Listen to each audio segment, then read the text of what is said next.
Bedrock Linux in 2026 is one of the most unusual and fascinating projects in the Linux ecosystem. And to understand why it exists and why some power users absolutely love it, you have to start with a simple problem that has existed in Linux for decades.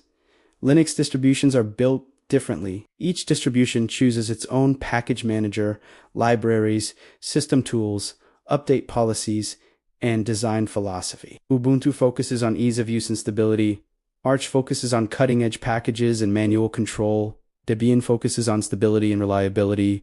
Fedora emphasizes modern technologies. And Alpine focuses on minimalism. Normally, when you install one of these distributions, you are committing to its entire ecosystem. If you want a tool from another distribution, you often have to compile it manually, use containers, or switch distributions entirely. That limitation is exactly what Bedrock Linux tries to solve. Bedrock Linux is not a typical Linux distribution. Instead, it is a meta distribution that allows you to combine components from multiple Linux distributions into a single unified system. In simple terms, Bedrock Linux lets you install packages from different distributions and use them together as if they belonged to the same operating system. You could run Arch packages alongside Debian packages, use Ubuntu libraries, pull software from Alpine repositories, and still have everything working inside the same environment. This idea might sound chaotic at first, but Bedrock Linux is designed specifically to manage that complexity. The origin of Bedrock Linux goes back to the early 2010s.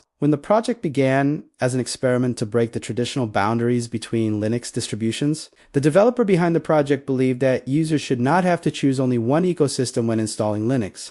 Instead, they should be able to pick the best parts of every distribution and combine them into their own personalized system. Over the years, the project matured, and by the mid-2020s, Bedrock Linux had evolved into a stable system that many advanced Linux users experimented with. By 2026, Bedrock Linux is still a niche project, but it has become far more polished and usable than its early versions.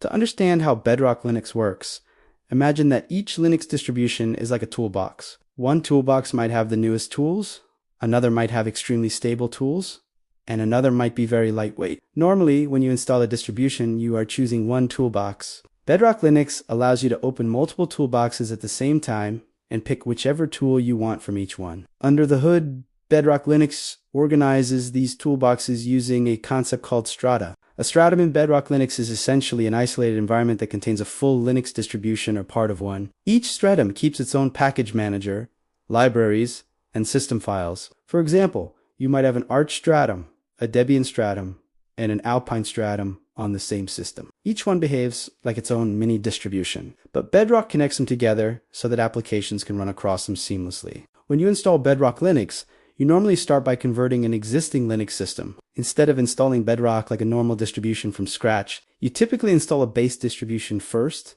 such as Arch or Debian, and then run the Bedrock installer. The installer reorganizes the system so that the original distribution becomes the first stratum. After that, you can add additional strata for other distributions. Once multiple strata exists, Bedrock Linux provides tools to manage them. One of the most important commands is BRL, which stands for Bedrock Linux.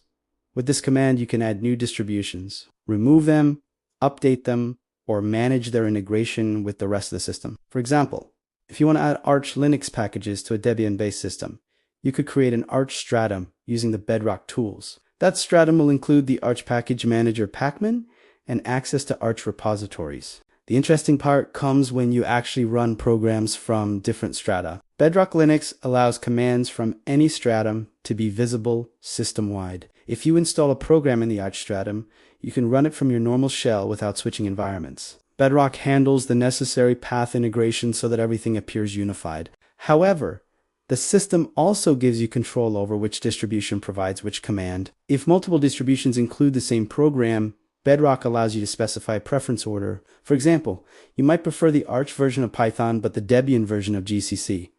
Bedrock can prioritize one over the other so that when you type a command, it launches the preferred version. This flexibility is one of the reasons Bedrock Linux attracts experienced Linux users. It allows them to mix the stability of Debian with the cutting-edge packages of Arch, or combine the minimalism of Alpine with the software availability of Ubuntu. In many cases, it removes the need for containers, virtual machines, or complicated compilation steps. Another important feature of Bedrock Linux is its handling of dependencies. In a traditional Linux distribution, packages depend on specific libraries provided by that distribution. Mixing packages from different distributions would normally break things because of incompatible libraries or file locations. Bedrock Linux solves this by allowing programs to run within the context of their own stratum. That means an Arch program can use Arch libraries, while a Debian program uses Debian libraries, even though both programs run on the same system. This isolation is somewhat similar to containers, but much lighter. Containers usually require separate file system layers and additional overhead. Bedrock Strata share the same kernel and system environment while still keeping distribution-specific files organized. Performance is generally very close to a normal Linux system because there is no heavy virtualization layer.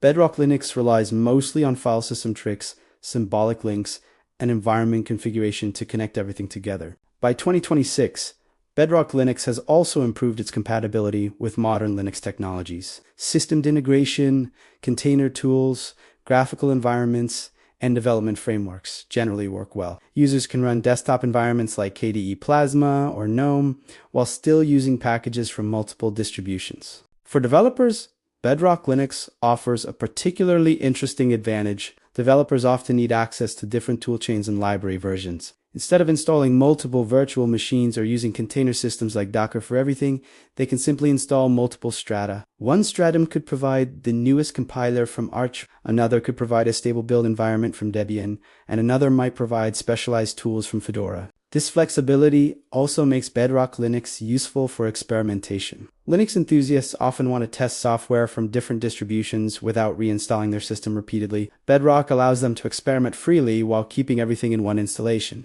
However, Bedrock Linux is not designed for beginners. Its power comes with complexity. Managing multiple distributions inside a single system can lead to confusing situations if the user does not understand how Linux environments work.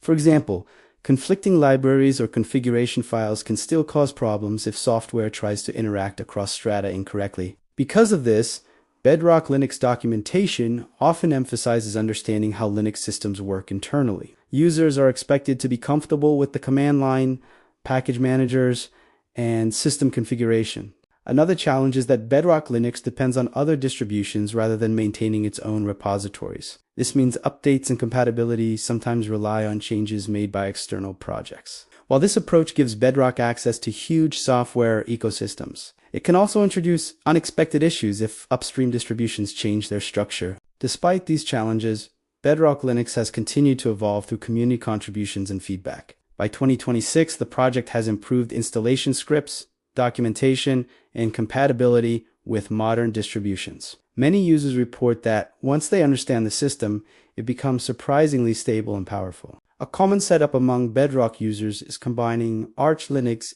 and Debian. Arch provides extremely up-to-date packages through its roll-and-release model, while Debian provides long-term stability. With Bedrock Linux, users can run Arch programs when they need the latest features and rely on Debian packages for core system stability. Another interesting combination is Alpine Linux with more traditional distributions. Alpine uses the Muzzle C library and focuses on minimalism and security. Some users add an Alpine stratum to get lightweight utilities or container-friendly tools while keeping their main environment based on another distribution. Bedrock Linux also allows users to experiment with niche distributions that they might not want as their main operating system. For example, someone could add a Nixos stratum to access Nix packages while still using a familiar base distribution. Security is another topic worth discussing. Because Bedrock Linux allows many distributions to coexist, security updates must be managed separately for each stratum. Users need to update packages using the appropriate package manager for each distribution. For example,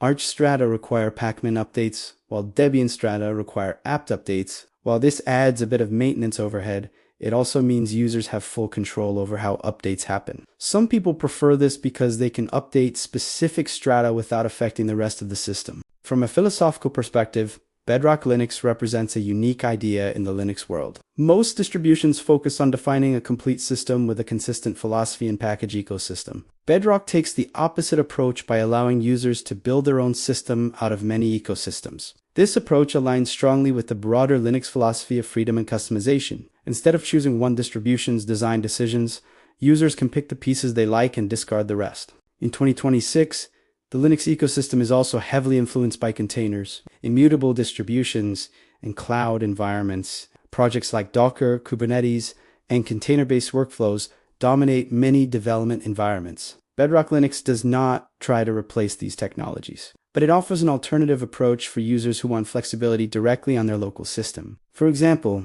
instead of running many container images just to access different package versions, a developer could install multiple strata and run programs directly. This can simplify workflows for certain tasks. The Bedrock community remains relatively small but very enthusiastic. Most users discover the project through Linux forums, developer discussions, or YouTube videos exploring unusual Linux systems because the project is niche. Many tutorials and guides are created by community members sharing their experiments and setups. One of the interesting aspects of Bedrock Linux culture is the idea of building a dream Linux system. Enthusiasts often describe their setups as carefully crafted combinations of distributions. Someone might say they are running an Archbase with Debian stability layers and Alpine utilities. Each user can design a unique environment based on their needs. Of course, not everyone finds this approach practical. Many Linux users prefer the simplicity of a single, well-maintained distribution. For everyday desktop use,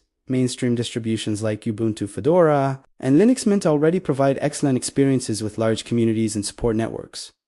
Bedrock Linux therefore occupies a special niche. It appeals mainly to power users, developers, and Linux enthusiasts who enjoy experimenting with system architecture. For them, the ability to mix ecosystems is both intellectually interesting and practically useful. Looking toward the future beyond 2026. The direction of Bedrock Linux will likely depend on how the broader Linux ecosystem evolves. If distributions continue to diversify and experiment with different packaging systems and technologies, the need for interoperability may grow. Bedrock Linux could become an even more valuable bridge between these ecosystems. At the same time, the rise of universal packaging formats like Flatpak, Snap, and AppImage already allows software to run across distributions. These technologies reduce some of the need for mixing distributions directly. However, they mainly solve application distribution, not system-level integration. Bedrock Linux still offers something unique, the ability to mix entire distribution environments at the system level.